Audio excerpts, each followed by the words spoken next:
நரேந்திர மோடியின் ஒன்றிய அரசில் அங்கம் வகிக்கக்கூடிய நிதிஷ்குமார் அவர்களுடைய அரசுக்கு மிகுந்த நெருக்கடியாக இந்த தீர்ப்பு அமைந்திருக்கிறது. 400 இடங்களை கைப்பற்றுவோம் என்று சொன்ன பிரதமர் மோடி 240 இடங்களுக்குள் சுருங்கி போய் ராஷ்டிரிய ஜனதா தளமும் ஐக்கிய ஜனதா தளமும் கூட்டணியாக இருந்த நேரத்தில் சாதிவாரி கணக்கெடுப்பை மாநில அரசே நடத்தும் என்று முடிவெடுத்தார். பட்டியலினத்தை சேர்ந்தவர்கள் 19.65%, பட்டியல் பழங்குடியினத்தை சேர்ந்தவர்கள் 1.69% பதிவாகிறது. அவ்வளவு இந்தியாவிலே கொண்டாடப்பட்ட அந்த சமூக நீதி பார்வையிலான சட்டத்தை அன்றைக்கு பிரதமர் நரேந்திர மோடி மிகவும் கடுமையாக எதிர்த்தார். இந்தியா கூட்டணி ஆட்சிக்கு வந்தால் தேசிய அளவிலே மக்கள் தொகை கணக்கெடுப்பு சாதிவாரி அடிப்படையிலே நடத்தப்படும் என்கிற உறுதியை ராகுல் காந்தி அவர்கள் அறிவித்திருந்தார். சாதிவாரி கணக்கெடுப்பை நடத்தி இடஒதுக்கீடை உயர்த்தி வழங்கிய நிதிஷ்குமாரை சாதி ரீதியாக மக்களை பிளவுபடுத்த பார்க்கிறார் என்று விமர்சித்த நரேந்திர மோடியிடம் இப்பொழுது அதே கோரிக்கையை நிதிஷ்குமார் அவர்கள் வைப்பாரா? Karim's biryani paradise at liberty and catering services, கோடம்பாக்கத்தின் அறுசுவை அடையாளம்.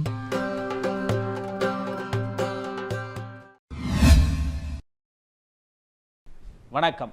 பீகார் சட்டப்பேரவையில் கடந்த ஆண்டு நிறைவேற்றப்பட்ட இடஒதுக்கீட்டு மசோதா செல்லாது என்று பாட்னா உயர்நீதிமன்றம் தீர்ப்பளித்திருக்கிறது. நரேந்திர மோடியின் ஒன்றிய அரசில் அங்கம் வகிக்கக்கூடிய நிதிஷ்குமார் அவர்களுடைய அரசுக்கு மிகுந்த நெருக்கடியாக இந்த தீர்ப்பு அமைந்திருக்கிறது. நடந்து முடிந்த நாடாளுமன்ற தேர்தலில் பெரும்பான்மைக்கு தேவையான 272 இடங்களில் வெற்றி பெறாமல் வெறும் 240 இடங்களை மட்டுமே கைப்பற்றி கூட்டணி கட்சிகளின் ஆதரவோடுதான் ஆட்சியை அமைக்க முடியும் என்கிற நெருக்கடிக்கு பாரதிய ஜனதா சென்று சேர்ந்தது. 400 இடங்களை கைப்பற்றுவோம் என்று சொன்ன பிரதமர் மோடி 240 இடங்களுக்குள் சுருங்கி போய் கூட்டணி கட்சிகளின் தயவோடுதான் ஆட்சியை அமைக்க முடியும் என்ற நிலையில் தெலுங்கு தேசம் கட்சி மற்றும் ஐக்கிய ஜனதா தள கட்சிகளின் ஆதரவோடு இப்பொழுது 3வது முறையாக பிரதமராகி இருக்கிறார். ஆந்திராவை சேர்ந்த சந்திரபாபு நாயுடு அவர்களிடம் 16 எம்பிக்களும் பீகாரை சேர்ந்த நிதிஷ்குமார் அவர்களின் 12 எம்பிக்களும் சேர்ந்துதான் பாரதிய ஜனதா கட்சியை இப்பொழுது வழிநடத்தி கொண்டிருக்கிறார்கள். இந்த நிலையில்தான் இடஒதுக்கீட்டுக்கு எதிரான தீர்ப்பை பாட்னா உயர்நீதிமன்றம் நீதிபதி திரு வினோத் சந்திரன் அவர்கள் வழங்கியிருக்கிறார்கள். சபாநாயகரை தேர்ந்தெடுப்பதற்கான தேர்தலில் இன்னமும் கூட ஒரு முடிவை எட்ட முடியாத நிலையிலே பிரதமர் நரேந்திர மோடி இருந்து வருகிறார். அதற்கு காரணம் சபாநாயகருக்கான இடத்திலே யாரை கொண்டு வர வேண்டும் என்கின்ற நிலையில் தெலுங்கு தேசம் கட்சியும் நிதிஷ்குமாருடைய ஐக்கிய ஜனதா தளமும் போட்டியை நெருக்கடியை ஏற்படுத்தி கொண்டிருக்கிறார்கள். ஒருவேளை நாடாளுமன்றம் அவை நடக்கிற பொழுது கடந்த காலங்களில் எம்பிக்களை விலைக்கு வாங்கி கட்சியை தமதாக்கி கொண்ட பாரதிய ஜனதா கட்சி மீண்டும் அப்படி ஒரு நிலையை எடுக்கிற பொழுது நாடாளுமன்றத்தில் கட்சி மாறி உறுப்பினர்கள் வாக்களித்தால் அவர்களை தகுதி நீக்கம் செய்யக்கூடிய உரிமை சபாநாயகரிடம்தான் இருக்கிறது. எனவே சபாநாயகர் பொறுப்பு எங்களுக்குத்தான் வழங்கப்பட வேண்டும் என்று தெலுங்கு தேசம் கட்சியும் அதே நிலையில் நிதிஷ்குமாருடைய ஐக்கிய ஜனதா தளமும் நெருக்கடியை ஏற்படுத்தி கொண்டிருக்கிறது. இந்த நிலை இப்படி இருக்க கடந்த ஆண்டு நவம்பர் மாதத்திலே இடஒதுக்கீட்டு மசோதாவை சட்டமன்றத்திலே பீகார் முதலமைச்சர் நிதிஷ்குமார் அவர்கள் அமல்படுத்தினார்கள். ஏற்கனவே இருந்த இடஒதுக்கீட்டை 65% உயர்த்தி அறிவிப்பை வெளியிட்டார் நிதிஷ்குமார். அந்த இடஒதுக்கீடு உச்சவரம்பு உயர்த்தப்பட்டது இந்தியா முழுக்க பெரும் பேசுபொருளாக மாறியது. காரணம், ஒன்றியத்திலே இருக்கிற நரேந்திர மோடியினுடைய அரசு 10 ஆண்டுகளுக்கும் ஒரு முறை நடத்த வேண்டிய மக்கள் தொகை கணக்கெடுப்பை இதுவரை நடத்தாமல் திட்டமிட்டு காலம் தாழ்த்தி வருகிறார்கள். மக்கள் தொகை கணக்கெடுப்பை நடத்த வேண்டும் என்கிற கோரிக்கை இந்தியா முழுவதும் வலுப்பெற்றதற்கு காரணம், மக்கள் தொகை கணக்கெடுப்பை நடத்துகிற பொழுதுதான் இங்கே இருக்கின்ற பிற்படுத்தப்பட்ட மிகவும் பிற்படுத்தப்பட்ட பட்டியலின பழங்குடியின மக்களினுடைய நிலை கண்டறியப்படும். நிலை கண்டறியப்பட்டு மக்கள் தொகை அடிப்படையில் சாதிவாரி கணக்கெடுப்பை நடத்திய பிறகுதான் அவர்களுக்கான இடஒதுக்கீட்டை மறு ஆய்வு செய்வது, அதை உயர்த்தி வழங்குவது போன்ற நடவடிக்கைகளை மேற்கொள்ள முடியும். இந்த காரணத்திற்காகவே நரேந்திர மோடியினுடைய அரசு கடந்த 10 ஆண்டு காலமாக நடத்தி இருக்க வேண்டிய மக்கள் தொகை கணக்கெடுப்பை திட்டமிட்டு நடத்தாமல் இருந்து வருகிறார்கள். ஆனால் நிதிஷ்குமார் சமூக நீதி பார்வையில் ராஷ்டிரிய ஜனதா தளமும் ஐக்கிய ஜனதா தளமும் கூட்டணியாக இருந்த நேரத்தில் சாதிவாரி கணக்கெடுப்பை மாநிலத்தில் மாநில அரசே நடத்தும் என்று முடிவெடுத்தார். அப்படி சாதிவாரி கணக்கெடுப்பு நடத்தப்பட்டு பீகாரிலே அது வெளியிடப்பட்டது. அப்படி வெளியிடப்பட்ட சாதிவாரி கணக்கெடுப்பு இந்தியா முழுவதும் உள்ள பிற்படுத்தப்பட்ட பட்டியலின பழங்குடி மக்களிடத்திலே பெரும் பேசுபொருளானது. காரணம், பீகாரில் நடத்தப்பட்ட சாதிவாரி கணக்கெடுப்பில் 63% பேர் பிற்படுத்தப்பட்ட மக்கள் பதிவேட்டிலே பதிவாகி இருக்கிறார்கள்.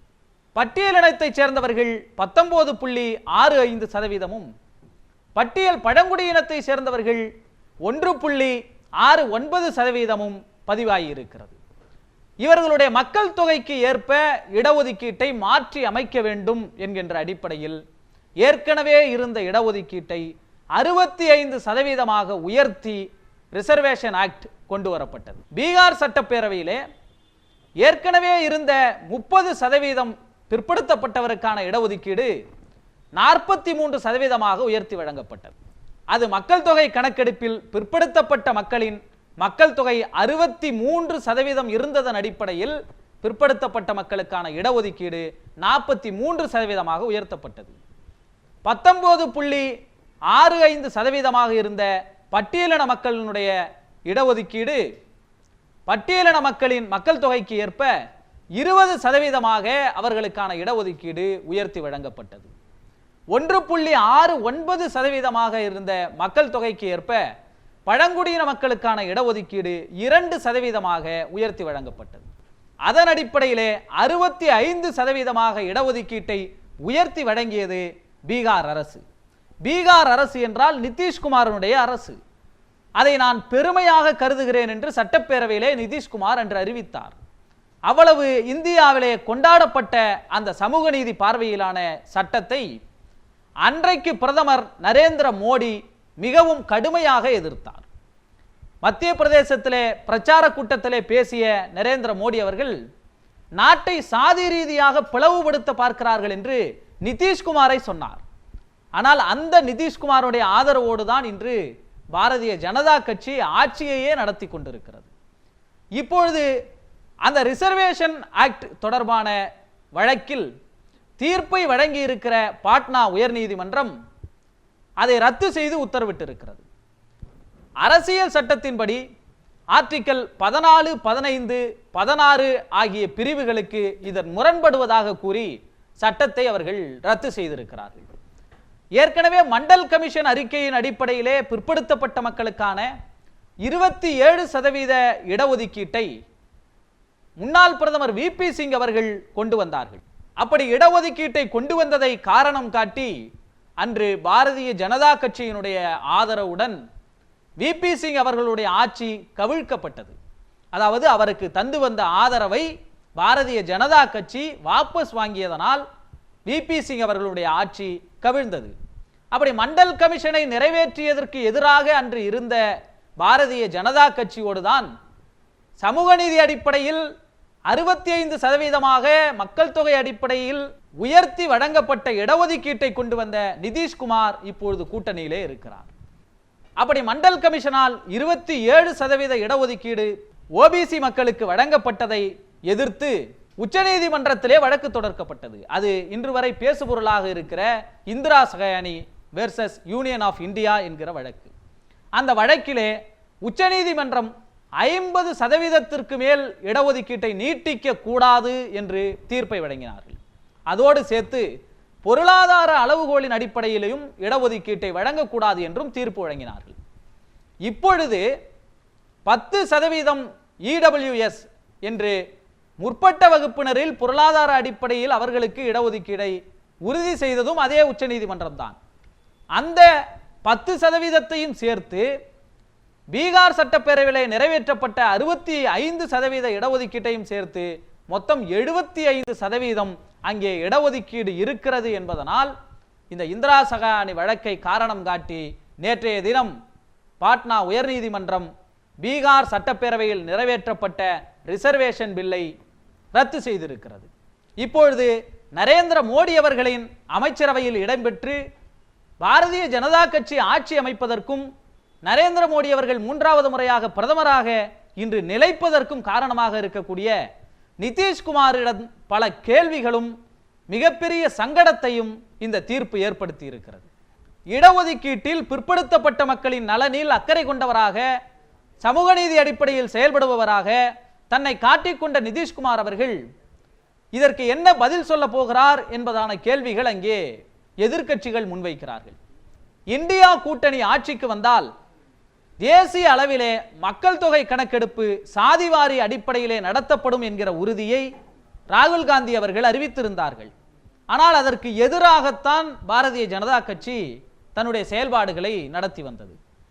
பீகார் சட்டப்பேரவை முதல்வராக இருந்து இந்தியா கூட்டணியில் இடம்பெற்றிருக்கிற வரை நிதிஷ்குமார் அவர்கள் சாதிவாரி கணக்கெடுப்பை இந்தியா முழுவதும் நடத்த வேண்டும் என்று கோரிக்கை வைத்தார்.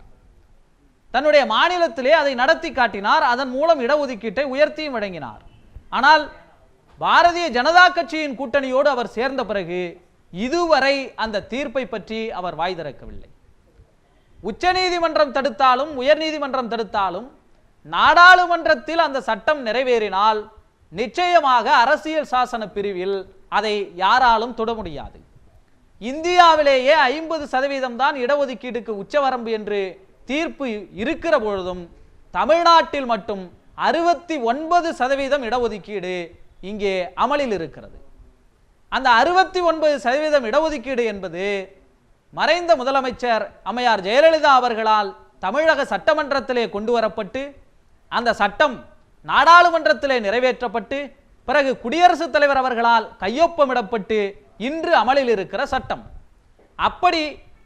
அப்படி நாடாளுமன்றத்தால் பிரதமர் மோடி அவர்களால் இந்த சட்டம் நிறைவேற்றப்பட வேண்டும் என்கிற நெருக்கடியை ஒரு மாநில முதலமைச்சராக இருந்து நிதிஷ்குமார் ஒன்றிய பாரதிய ஜனதா ஆட்சிக்கு கொடுப்பாரா என்பதுதான் இப்பொழுது பெரிய கேள்விக்குறியாகி இருக்கிறது.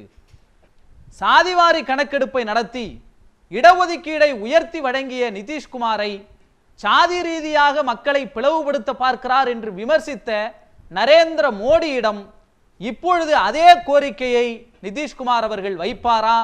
நாடாளுமன்றத்தில் பீகார் சட்டமன்றத்தில் நிறைவேற்றப்பட்ட இடஒதுக்கீடு மசோதாவை கையொப்பமிட்டு தமிழ்நாட்டில் இருக்கிற 69% பாதுகாப்பை பீகாருக்கும் வழங்க வேண்டும் என்று நரேந்திர மோடிக்கு நெருக்கடியை ஏற்படுத்தி சட்டமாக உதவுவாரா என்பதுதான் இப்பொழுது இருக்கிற பெரிய கேள்வியாக இருக்கிறது.